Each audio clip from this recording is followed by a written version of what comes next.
Bharuch SOG પોલીસે શંકાસ્પદ SS તેમજ પ્લાસ્ટિક વેસ્ટ ભરેલ ટેમ્પો ઝડપી પાડી 7.25 લાખથી વધુના મુદ્દામાલ સાથે ચાલકની અટકાયત કરી હતી। ભરૂચ જિલ્લા પોલીસ અધિક્ષકની સૂચના અને માર્ગદર્શનના આધારે એસઓજી પીઆઈ એજે ચૌધરીના વડપણ હેઠળની ટીમ લક્ઝરી યાઉન વિસ્તારમાં પેટ્રોલિંગમાં હતી।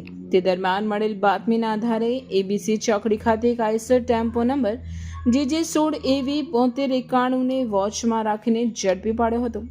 આઈસર ટેમ્પાની તલાશી લેતા તેમાંથી શંકાસ્પદ એસએસ અને પ્લાસ્ટિકના વેસ્ટ મટીરિયલનો જથ્થો મળી આવ્યો હતો।